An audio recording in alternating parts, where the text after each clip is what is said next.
Vamos lá, É. agora sim, agora picotou. A nossa conversa agora é com o advogado Eduardo Carleso. O Eduardo está fora do Brasil, é um especialista em direito esportivo e empresarial. Estamos nesse momento de SAF chegando, SAF sendo avaliada, os clubes estão pensando o que fazer, alguns já decidiram e outros estão no caminho de uma decisão. O Eduardo tem assessorado agremiações, dirigentes, aliás, ele assessora jogadores, agentes, enfim, aqueles que precisam de um esclarecimento dentro da legislação, que é extremamente importante. Eduardo, obrigado pela gentileza, pela participação. Eu queria que você começasse falando do SAF. Algo irreversível, está chegando agora, é uma varinha mágica, não é? Obrigado pela presença. Eu agradeço pelo convite, Vanderlei, um prazer retornar à conversa contigo depois de tanto tempo e também discutir temas que eu entendo relevantíssimos para o futuro do futebol brasileiro. E a SAF, eu entendo que é um tema prioritário, já há bastante tempo digo que é o tema, para mim, número 1 do futebol brasileiro, porque significa uma mudança, uma ruptura radical, num modelo que eu entendo arcaico de gestão, um modelo associativo, que é o mesmo enfim, há dezenas de anos e que trouxe os clubes e vários clubes hoje a uma situação de insolvência financeira, onde ninguém é dono de nada, onde ninguém manda, onde os títulos passam de mão em mão. E eu não falo dos títulos esportivos, eu falo dos protestos mesmo, os títulos comerciais, as dívidas. Então chega um momento em que você tem que equalizar isso.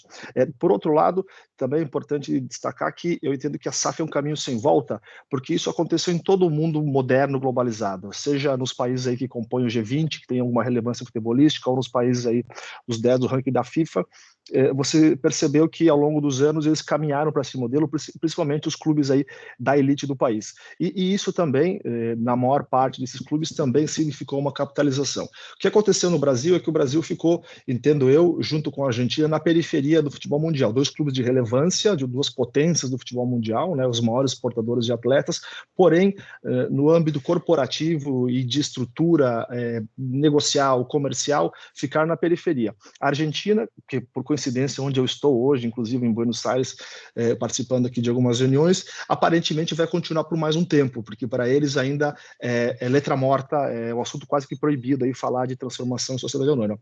Mas para o Brasil, eu acho que isso chega atrasado, como sempre, né? O Brasil sempre adota as coisas aí, as tendências com 10, 15, 20 anos de demora comparando a Europa e Estados Unidos, mas chega num momento em que você pega aí uma situação de insolvência, né? Que eu digo que é quase generalizada. Nós temos aí os casos mais emblemáticos de Botafogo e Cruzeiro, que não tinham nenhuma outra saída que não fosse um negócio dessa natureza, ainda que eu entenda que eles deveriam fazer, mas mesmo aqueles que entendam que não deveria ser feito, eu não vejo nenhuma outra saída que não fosse essas, sobretudo para o Cruzeiro. O Cruzeiro realmente sofria, eu digo até que um sério risco aí de continuidade devido à série de sanções que poderia sofrer na FIFA, queriam asfixiar o clube em todos os sentidos e até mesmo poderia já pensar em rebaixamentos consecutivos.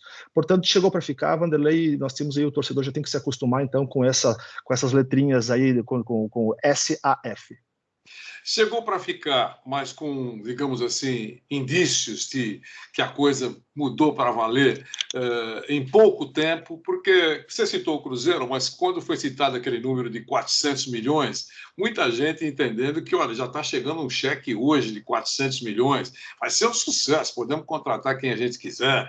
Essa foi a imagem que ficou para muita gente. Depois, aos poucos, as coisas foram ficando mais claras, serão em 10 anos, 40 milhões anuais, tem que pagar a conta, tem que pagar atrasado, pagar fornecedor que está batendo na porta.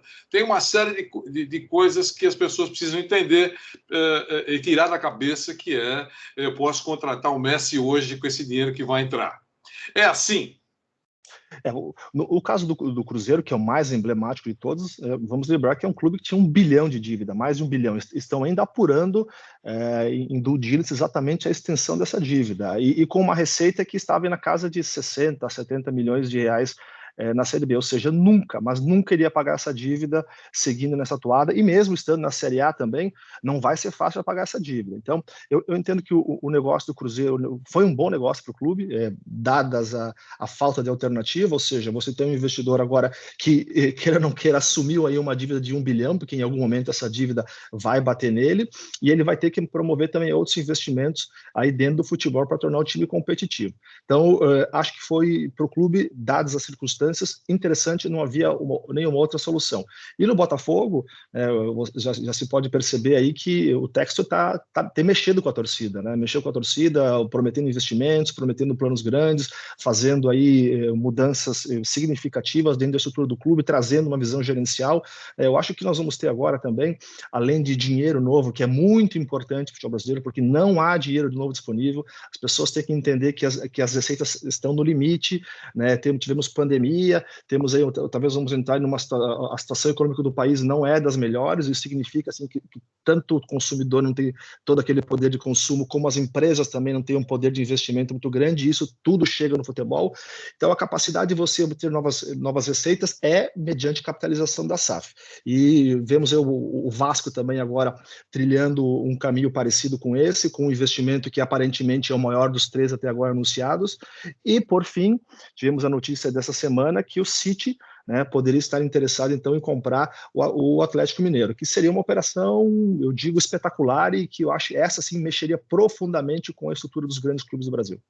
Você citou o Atlético, e eu queria só nessa linha da sua resposta incluir outros grandões do futebol brasileiro. Grandões, né? Não estou falando clubes menores ou aqueles intermediários que podem receber propostas, mas grandões do futebol brasileiro. Serão tocados por isso? Abrirão a guarda? Ou nem pensar, pelo menos nos grandões do futebol brasileiro? Na sua opinião, o que vai acontecer? Esse ponto é fundamental, Wanderlei. O que estava claro desde o começo, e eu nunca coloquei, enfim, nas minhas previsões e análises, eu sempre vi os grandes fora, no primeiro momento. Estava bem claro quem seriam os alvos, os mega endividados, né, porque realmente não teriam outra alternativa que não fosse essa. O Cruzeiro, se não fizesse nada, ia passar mais um ano na Série B, podendo cair para C. O Vasco, com a competitividade que está a Série B esse ano, poderia passar mais um ano também na B. Isso custa caro para esses clubes. Então, saíram esses da prateleira. Agora, quais são as demais opções que você tem? Tem clubes, então, os menores da Série A, que historicamente sobe e desce, né, como o Atlético Goianiense, que é um clube até que eu sou responsável por toda essa estruturação da SAF, negociação com investidores. O América de Minas também tem um projeto muito bom, muito bem feito, né, para captação. Então, são clubes aí que estão certamente no radar de investidores nesse momento. Porém, onde é que está o divisor de águas para os grandes, eu entendo? Que um deles fizesse essa operação. Na medida que um desses clubes grandes, e eu achei que poderia ser o Atlético Paranaense, mas já coloco o Atlético Paranaense aí, vendo aí as declarações do Petralha como um clube que vai observar muito mais do que agir nesse momento. Então, na medida que um desses clubes grandes desata uma operação dessa natureza, com um investimento tão grande, e vamos imaginar que seja ele, por hipótese, o Atlético Mineiro, que virou agora uma potência, né? Nós temos uma Elite 3 no Brasil, Palmeiras, Flamengo e Atlético Mineiro. Se o Atlético Mineiro consegue um aporte dessa natureza, ele dispara de uma forma tão grande, e não vamos esquecer que o dinheiro fala, né? O dinheiro fala do futebol e manda, tanto é que o Atlético Mineiro, com muito dinheiro, com muito investimento na contratação de jogadores de renome internacional, conseguiu chegar onde está. Isso é dinheiro, é grande. Obviamente, teve acerto na qualidade das contratações, né, dos jogadores de ponta, mas não vem se não tivesse dinheiro. Na medida que o Atlético consegue fazer uma operação da nossa natureza com uma capitalização ainda maior, eu não tenho a menor dúvida que, por exemplo, porque clubes como Inter, Grêmio, São Paulo, Santos, por exemplo, que são vencedores, líderes, né, clubes aí ganhadores historicamente, eles não têm mais o que fazer no Campeonato Brasileiro, né? Porque a ponta de cima vai disparar de uma maneira tão grande, né? Que você já tem Palmeiras e Flamengo com 1 bilhão de faturamento, e o Atlético Mineiro eventualmente com captação tão grande que se os outros clubes não forem ao mercado buscar algo tão grande, eles vão ficar brigando só por Libertadores, porque o título vai ficar aí talvez seguindo essa toada de investimento numa elite de 3. Entendi perfeitamente o que você falou. Se um grandão entrar, vai balançar pelo menos a discussão nos outros grandões. né? Se eles fizeram, pelo menos nós temos que avaliar. Imagino que essa seria a conversa nos bastidores, né? Lembrando que o Atlético Mineiro que você citou é presidido, pelo que a gente sabe nesse instante, por um empresário. Um empresário, um homem de negócios, e um grupo de empresários, enfim, que tem negócios importantes. Não é o caso dos outros citados, os outros grandões, né? Pelo menos nesse nível, nós podemos dizer assim. Mas, de qualquer maneira, talvez para um empresário que dirige um clube grande, é mais fácil compreender a importância ou não de um negócio. Você vê por esta linha também? É perfeito, né? Não há dúvida. Você vê que desde o início eu venho acompanhando as declarações, né, do Menin a respeito da SAF. Desde o início ele falou que era favorável, ele não sabia qual era o momento certo disso, mas ele entendia como empresário que não haveria outra alternativa para o Atlético Mineiro. E aí você vê que já aparecem soluções agora, porque ele é alguém do ambiente empresarial, né, alguém que entende negócio. Já nós temos do outro lado muitos presidentes que estão daquela vocação clubística, aquele ambiente associativo que tem que prestar contas a conselho deliberativo, né, e toda aquelas coisas que eu digo assim, meio negativas que nós temos no futebol, que travam muitas gestões e travam gente competente. Então, entendo que está vendo aí também um pouco essa oxigenação na liderança dos clubes, e essa oxigenação e essa visão empresarial, no meu ponto de vista, só tende a trazer benefícios. Eduardo, eu queria aproveitar a sua presença e falar um pouquinho sobre isso que nós estamos vivendo, que o mundo acompanha, essa invasão da Rússia na Ucrânia. Já se sabe, há algumas horas a FIFA já definiu, a Polônia está na Copa do Mundo, excluindo definitivamente a Rússia, né? Eu até brinquei com você antes da nossa gravação aqui, dizendo que o Paulo Souza estaria na Copa do Mundo, né? Se ele esperasse um pouquinho mais, mas deve estar feliz dirigindo o Flamengo. Mas isso posto, eu queria que você falasse sobre a condição dos atletas que estão vinculados a clubes ucranianos e russos, que estão liberados, mas para contratos curtos. Eu não sei bem exatamente se há interesse dos clubes em contratá-los nesse período ou não. Como é que se avalia essa situação desses jogadores de todas as nacionalidades que estão vinculados a clubes ucranianos e russos? Extremamente complexa, né, sensível, né, por tudo que nós estamos vendo, né, e até mesmo pelo risco que correram esses jogadores, né, ao sair da Ucrânia, ou até alguns até permaneceram. Nós acompanhamos os brasileiros, mas tem vários outros de outras nacionalidades que nós sequer sabemos o que aconteceu com eles. A FIFA teria que tomar alguma iniciativa com relação a isso, né? Muito se discutiu se esses atletas poderiam já imediatamente ingressar com ações, né? Que a FIFA tem um tribunal específico para esses litígios trabalhistas, que chama Câmara de Resolução de Disputas. Então, esses atletas poderiam aí ingressar com ações para buscar uma liberação definitiva e imediata do clube, a rescisão de contrato, devido à guerra. Eu sempre entendi, manifestei que eu acho que isso seria muito prematuro e que também a possibilidade de ganho nesse momento era baixíssima, já que, né, nós temos uma guerra que está iniciando, nós não sabemos o período, né, de duração dela. Então, face às pressões aí que nós vimos, a FIFA tomou aí uma decisão que eu acho que é bastante razoável, e que, de certa forma, protege os dois lados, ou seja, ela, ao suspender todos os contratos de trabalho até o dia 30/11, ela faz com que os clubes ucranianos se desobriguem de pagar os salários aos jogadores, coisa que certamente eles teriam muita dificuldade agora durante a guerra, e também, por outro lado, ela dá a capacidade desses atletas de buscarem um clube imediatamente.